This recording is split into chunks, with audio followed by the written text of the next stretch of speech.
Cuando empezamos en el penal de Libertad había 1.500 presos y unos 25 que trabajaban o estudiaban. Hoy hay 1.300 presos y 800 trabajan o estudian. En Punta Rieles hay unos 550 presos, un poco más, un poco menos. Más de 500 trabajan o estudian. Entonces ahí sí ahí aparece la rehabilitación. Y en cárceles del interior lo mismo. Cárceles del interior, sobre todo hay presos que caen en el interior, quedan en el interior. Y hay otros que vienen a Concar o Libertad por el tipo de delito y por el tipo de conducta que tienen en la cárcel. Los que quedan en el interior tienen acceso a la chacra, tienen otro tipo de posibilidades. Pero cuando nosotros empezamos en el ministerio estábamos cuestionados por Manfred Novak, el relator de Naciones Unidas, que en este momento al revés, nos están poniendo como ejemplo de modelo carcelario, de reforma carcelaria exitosa. Cuando nosotros llegamos al ministerio, pedimos ayuda a organismos internacionales y nos mandaron a España, nos mandaron a República Dominicana. A ver, nosotros tomamos una mezcla. A otras cárceles también nos mandaron, pero tomamos una mezcla de España y República Dominicana, sistema nuevo. Hoy, cuando le piden a algún organismo internacional, lo mandan acá. O sea, en cárceles, si bien falta, están causados. Eso está causado. El año que viene se termina todo el hacinamiento. El año que viene no, este año, 2014, vamos a dejar el gobierno sin hacinamiento en cárceles.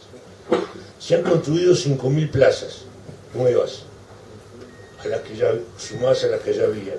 Sumadas puede ser no 5.000, porque algunas fueron arregladas, serán 4.000.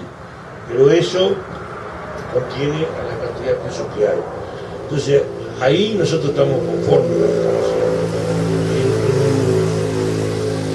haciendo. En que la policía, en seguridad, hay problemas. Pero yo no me recontrapasé el tiempo que tenía asignado, así que sigo con preguntas, porque si no...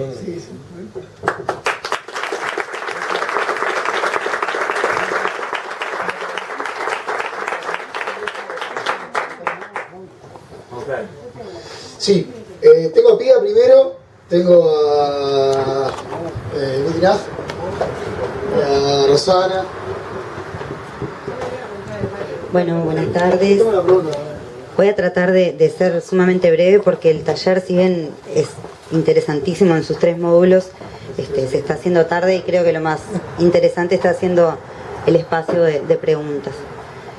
Por un lado, bueno, en primer lugar, reconocer, independientemente de los juicios de valor sobre cada una de las dimensiones del ejercicio de la policía, incluso aquellos quienes quisieran cuestionar sus fines, prácticas, independientemente de eso, la mejoría en cuanto a las iniciativas que han habido para profesionalizar y de ese modo garantizar derechos, que es por lo pronto en la intervención que voy a hacer el centro de mi preocupación, es innegable, en parte por lo que relataba el ministro y en parte, bueno, porque hay resultados que se empiezan a ver, proyectos pilotos que están dando sus primeros pasos, pero que tienen diagnósticos, sí, con mucha información de buenas prácticas de otros países, así que en ese sentido vale marcar la diferencia con los modelos anteriores. Más allá de esto me interesaría, esto no es una pregunta, es una reflexión que devela algo que yo entiendo está en tensión y que le propongo al panel para que se sume también a reflexionar en ese sentido. En particular me preocupa, y lo voy a relacionar a la violencia en los delitos y en general. La dimensión simbólica, la dimensión de cómo se reafirman esas identidades y qué rol nos toca a nosotros como juventud y como gobierno a nivel partidario, sectorial, como para revertir, o bueno, en eso que decía, en esa tensión para tomar alguna acción hacia alguno de los 2 lugares y no quedarnos en el medio.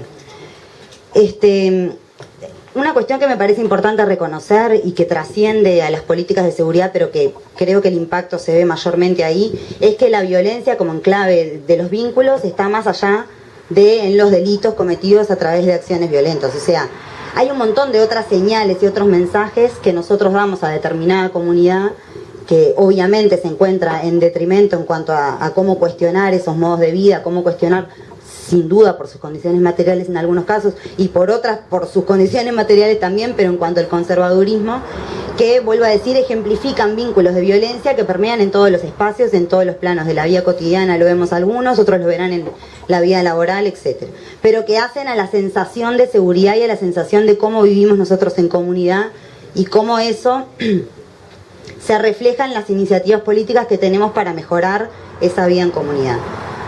Eso es importante para mí destacarlo porque es algo que en general en los debates con la derecha o con la prensa queda de lado o queda mencionado como una cosa lateral, y en realidad en alguna medida, y temiendo la simplificación, es todo lo mismo.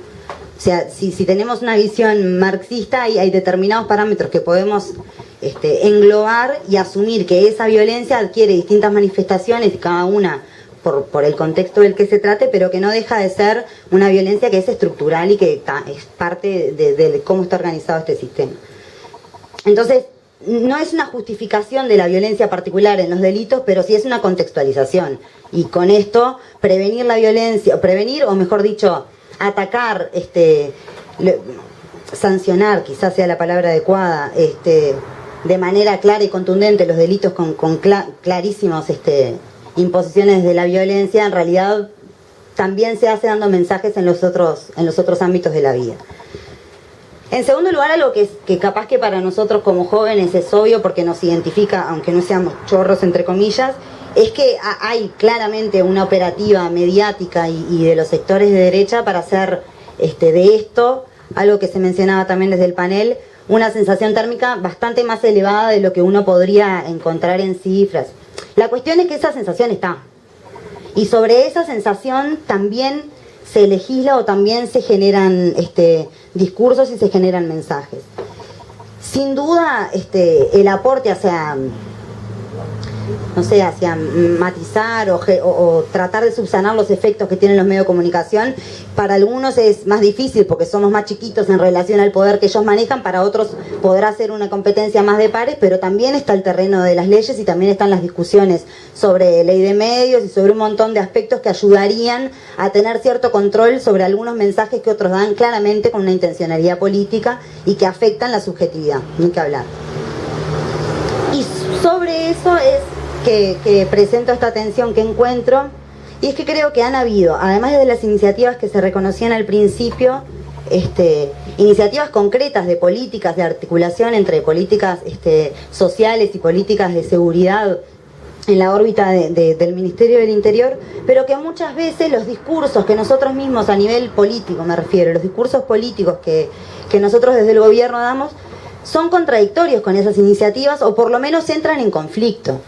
Me refiero básicamente a que en algunos de nuestros discursos hay una reafirmación de la identidad delictiva y de la trayectoria delictiva y de la asociación de la juventud como cosa, ¿no? Con la juventud, esa cosa que no es nada, pero somos todos nosotros, pero en realidad no somos nosotros, son los pobres, pero ¿quiénes son? ¿No? Es como ese quilombo que se arma cuando hablamos de la juventud en relación a seguridad, en la que yo encuentro justamente esto, una tensión. A veces empoderamos esas voces y generamos iniciativas para que eso se deconstruya, generamos incluso políticas específicas para reintegrar a algunos de los gurises que están en trayectorias delictivas, y a la vez tenemos discursos que son totalmente estigmatizadores, que lo único que hacen es reafirmar esa trayectoria delictiva y que lo que hacen es, en alguna medida, cortar el espacio que ya está bastante separado y segregado entre algunos jóvenes y otros jóvenes. Nuestros discursos siguen distinguiendo entre algunos jóvenes, que son ellos, que son los chorros, y nosotros. Y eso es, además de moralmente, yo creo, equivocado, es contraestratégico. Porque estamos hablando justamente de un problema que, si compartíamos la visión anterior, es estructural y del que por lo menos compartimos parte de las responsabilidades. Entonces, mi interés en señalar esta tensión es que justamente sabiendo que existen esas iniciativas y sabiendo que estamos en un ámbito político partidario, cómo y dónde y cuándo se va a hacer el énfasis necesario en materia de discurso, en materia de los símbolos que estamos imponiendo, y cómo nosotros, si perdemos de vista que cuando salimos en la tele a hablar o cuando salimos con nuestros compañeros de liceo, con nuestros compañeros de facultad a emitir una opinión, estamos reforzando esos símbolos. No me parece que sea un tema menor, no creo que es solamente un tema de comunicación, es un tema en el que o cambiamos o la zanja que hay entre algunos y nosotros o entre ellos y nosotros es cada vez más grande. Obviamente, lejos de que esto ayude a resolver el problema, lo único que hace es agravarlo y creo que fue, ya está, expresado claramente. Bueno, siendo un poco más específico con las preguntas, me quedé con dos dudas bien específicas. Uno sobre la corrupción policial, sabiendo que usted ha dicho muchos métodos de cómo controlarlo y de lo que está haciendo. ¿Cuál es el próximo paso? Sabiendo que hay muchos métodos que se han usado viendo otros países, ¿no? Que esos países generalmente tienen otros valores diferentes y otras formas de vivir. Entonces, ¿cuál sería el próximo paso hacia la corrupción policial? Y lo segundo que te quería preguntar era sobre las cárceles, si de esos 20 que quieren trabajar y quieren rehabilitarse, ¿cómo tratar a esos 3 que llegan a convencerlos? ¿Cómo tratar ahí a esas personas, sabiendo que son personas y que no podemos obligarlas a obligarlas a que hagan algo que no quieren hacer?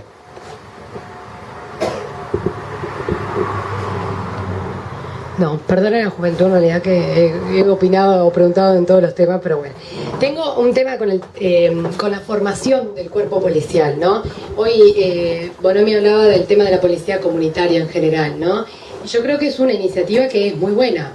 De hecho, en el barrio donde me muevo mayoritariamente, mis padres, por ejemplo, tienen un comercio y se han ido a presentar, pasan a dar vueltas, etcétera.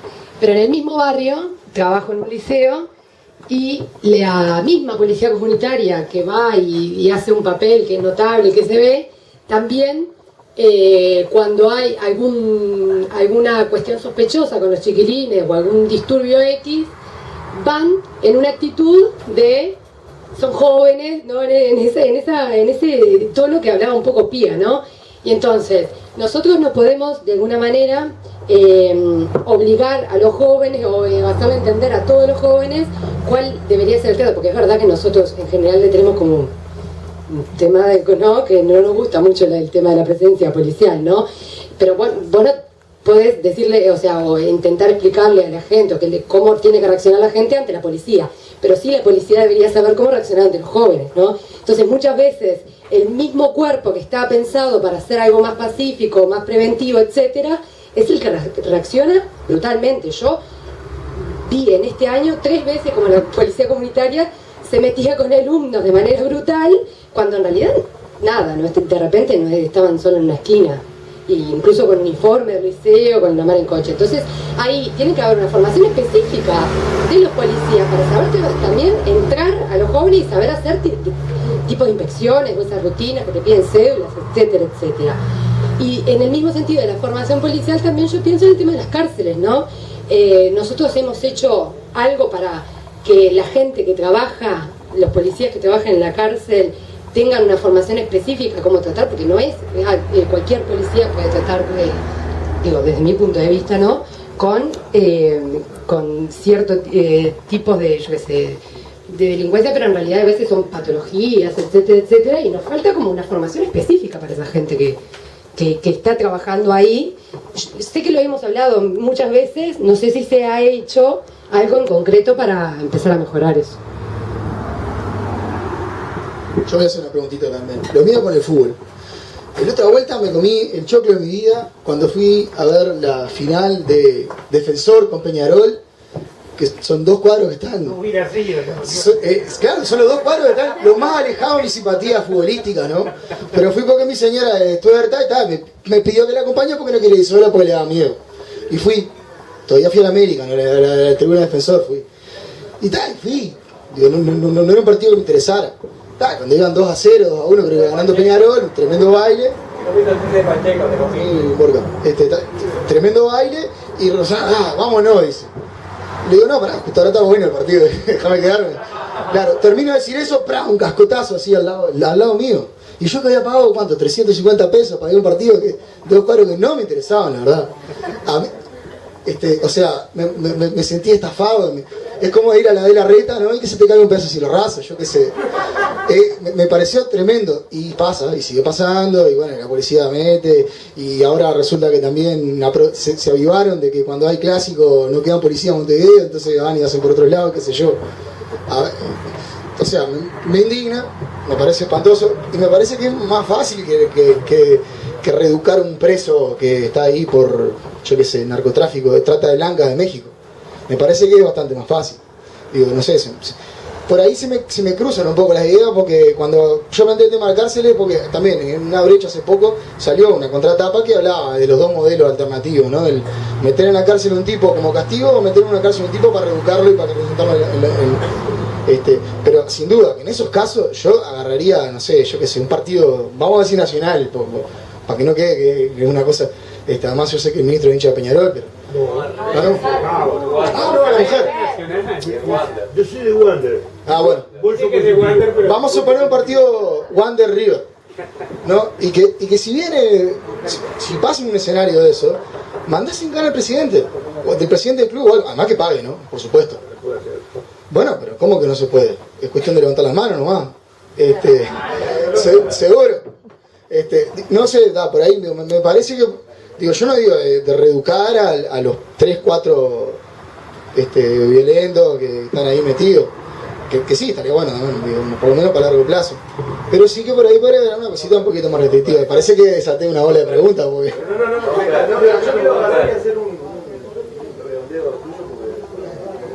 Hay una cuestión en la violencia del deporte que es una cuestión de violencia institucional.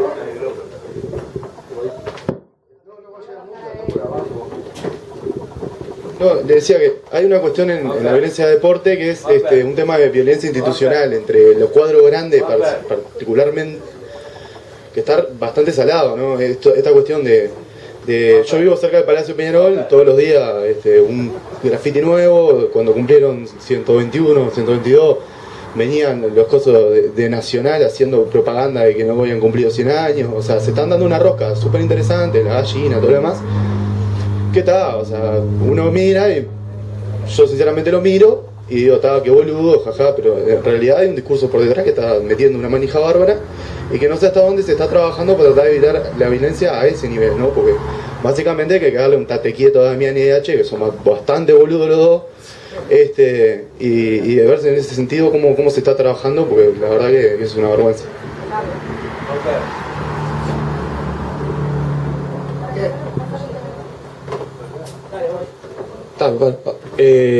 Dos cosas que por el lado deportivo. La primera, ¿qué potestad tiene la policía o el Ministerio del Interior con respecto a las partes de las barra bravas? Es sabido que ya están reconocidos quiénes son los líderes, quiénes son los líderes, cómo está fraccionada. ¿Qué potestad tiene la policía para ya frenar?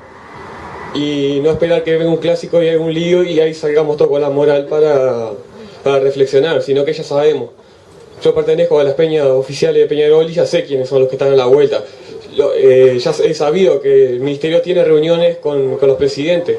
¿Qué potestad hay para ya frenar eso de una y cuajar? ¿O por qué los clubes le pagan a los barra bravas para mantener supuestamente una paz que nunca existe? Esa sería la primera. Y la segunda, ¿por qué ya hay una orden, o no sé, predispuesta a que la policía ya reprima cuando hay un espectáculo deportivo, en el sentido de, fueron los festejos de Peñarol en Salto y nos tiraron balas de goma? ¿Por qué ya fueron directos a las balas de goma? O, por ejemplo, cuando fuimos a festejar los 122 años, íbamos caminando y ya la policía nos fueron a increpar y a pedir datos y tipo a reprimir, siendo que la gente ni un lío había. Yo era uno de los encargados que estaba ahí y nos terminaron reprimiendo. Y tuvimos que dialogar para evitar el lío y evitar que terminaran todos los vidrios de Calle Uruguay, que la principal roto. Porque después el otro día el titular no dice que la policía reprimió, dice que nosotros rompimos todo. Más que nada por ese lado. Borca, cortito. Sí. Para empezar, te fuiste otra vez Pacheco, dejarla por esa. Segundo, un aviso para Daniel, que le ganó Bohemio Satrubili y le ganó Boves a Olimpia. No, una cosa cortita, ¿no? Digo, para la derecha es fácil el discurso. Para la derecha es reprimir, dar palo y nada más. Para nosotros es complicado el tema. Yo voy a poner un ejemplo, digo. La otra vez, vos decías de la violencia, digo, nosotros en la puerta a veces bancamos, nos han tirado en la puerta de la Amsterdam, hasta con una... ¿Qué tal que sos funcionario Sí. de la AUF, loco? Sí, se funciona el auto. Digo, en Amsterdam 10 nos han tirado hasta con una pileta de baño. Y la policía, vos lo escuchás a los policías, somos todos los pichis. Si lo dejás, le dan palo hasta una vieja de 90 años. Anda unas ganas de reprimir. No, el ministerio no deja pegarle a los pichis. Pero, yo qué sé, se sabe que las barras, somos 15.000 que vamos a la Amsterdam, o van a la Amsterdam, y son 500 los violentos. Porque todo el mundo se fija en la Amsterdam, también es violento el que en un palco nacional pone una gallina quebrada cuando se quebró Pacheco. Es violencia también, ¿está? Cuando en el básquetbol supuestamente son cantitos hirientes hebraicas y la hinchada, todas las hinchadas cantan todo, a todas las hinchadas, pero cuando es contra hebraica es discriminatorio. Digo esto por lo siguiente, digo, para la derecha el discurso es fácil, ¿no? Es dar palo, reprimir y todo. Nosotros tenemos también una dificultad en eso, ¿no? Como el discurso para, por ejemplo, no va a dar palo a la extrema derecha, pero también vos escuchás a la 36, parece gobernando Pacheco y en el frente, nada más. Gastón. Acá, de vuelta, ¿se escucha? No, en realidad creo que había algo en varios de los planteos que se hay que Ia también lo traía, que el tema de lo simbólico, ¿no? Y la construcción de un otro como un enemigo y no un otro como alguien al cual acompañar en un proceso. Sea revinculación, sea reinserción o inclusive de cuidar a un otro en el sentido de cuidar la seguridad. Y ahí es cuando, vinculando las charlas que venimos teniendo en este panel, que creo que fueron muy ricas para todos y todas, ¿cómo vinculamos la formación policial también en un clave educativa? ¿Cómo se vincula el sistema educativo? O en realidad sé que hay experiencias que están apuntando a empezar a conjugar un encuentro y una formación policial en clave más humanística para poder encontrarnos con un otro y que no, el otro no sea aquel que tengo que ir a reprimir en caso de que se desbande. ¿Por qué planteo esto? Porque nosotros creo que como izquierda y conceptualizando un proceso de acumulación social que nos permita dar un salto cualitativo en un sistema social diferente, tenemos que pensar cómo construir las bases para que las personas que luego van a desempeñar ciertos roles que tienen que ver con un control tengan que entender que un otro no es un enemigo. Y desde ahí creo que es uno de los desafíos más grandes a proponer para un tercer gobierno. Cómo poder, y lo planteo humanizar en el entendido de, lo pongo entre comillas, de no la construcción de un otro como un enemigo, sino un otro al cual debo respaldar y acompañar, y ese otro también acompañarme a mí. Yo creo que esa dimensión en la cual, si solo enseño que el otro es el enemigo en el cual, o es alguien en el cual tengo que controlar en el sentido de reprimir, esa deconstrucción tiene que estar vinculado con un sistema educativo desde el pie de la construcción de nuestras fuerzas, tanto policiales y por qué no también, y ahí abre una parte un poco más grande, militares. Lo planteo porque me parece que es una dimensión que a veces que se pierde y la idea así. Pará. Está él y Dorco, vamos a ver. Bien cortito. También en la misma línea que lo que planteaba Pía y lo que planteaba Gastón. En realidad sí hay experiencias se están implementando experiencias de formación policial diferente. Mi duda es concreta desde la ignorancia. Ayer hablábamos en el taller sobre No la Baja y hablábamos de la situación del CIRPA con los compañeros de CERPAG, de cómo algunos chiquilines construyen su identidad desde la identidad del chorro, ¿verdad? Es un argumento que se utiliza incluso para los programas de eso, de combatir esa identidad que los chiquilines han construido. Y bueno, en la misma línea de lo que planteaban los chiquilines también, desde el otro lado, ¿qué pasa cuando el policía refuerza constantemente mediante elementos simbólicos su identidad de policía, pero una identidad de policía que evidentemente no es la de policía que la izquierda quiere? Resulta curioso separar la sociedad, la delincuencia y los policías. En ese sentido, creo que todos somos parte de la sociedad. Esa es la reflexión, ¿sí? Y creo que volviendo al ejemplo del CIRPA y de que el objetivo central es de construir esa identidad en los chiquilines en situación de delincuencia, también tiene que haber un proceso importante en deconstruir la identidad de policía que está arraigada históricamente.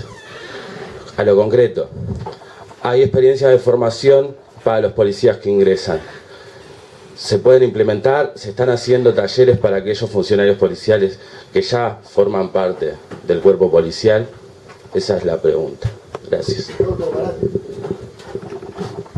Sí, aprovecho que Gasto me dio pie para plantear un asunto que a veces yo recurrentemente refiero, que tiene que ver con la misma cuestión educativa, que a mí siempre me ha preocupado algunas cosas que uno se entera de en qué condiciones y con qué contenidos son educados nuestros policías y también los militares, que en primer momento yo quise referirme a eso. Hay veces que cuando vemos ciertos episodios lamentables, si uno considera la forma en la que son educados esos funcionarios públicos, uno no puede esperar otra cosa, ¿no? En algunas situaciones. Pero yo quiero vincular esto con una preocupación, como decía, que más de una vez he planteado, respecto a cierta inhibición, a la inhibición constitucional que tienen de participar en ámbitos político-partidarios este tipo de funcionarios. Tal vez para el caso de los militares yo no lo plantearía tan vehementemente, pero nosotros tenemos compañeros que han ingresado a la carrera policial, a la carrera de bombero incluso, y han tenido que dejar de participar con nosotros en instancias partidarias. Y me preocupa que eso pueda incidir en cierto aislacionismo, que es aberrante y clarísimo, y creo que es indudable en el caso de las Fuerzas Armadas, pero que también en alguna medida se puede producir con la policía y que se vincula con lo que decía Eric de esa construcción identitaria, ¿no? del rol social del policía y cómo se relaciona tanto con la sociedad como con las figuras estigmatizadas, que puede ser el joven, el chorro, lo que fuere. Si no podría tener una incidencia positiva, cuestionarnos o discutir esa inhibición que para el caso de los policías y los bomberos, concretamente, yo no le veo sentido alguno a que exista una separación entre nosotros y esos compañeros que siguen manteniendo sus convicciones, que tienen para mí pleno derecho a participar políticamente y a formarse con nosotros y a tener a adquirir toda la experiencia que nosotros como militantes adquirimos, y que bueno, ellos tienen que apartarse de eso por causa de su opción profesional.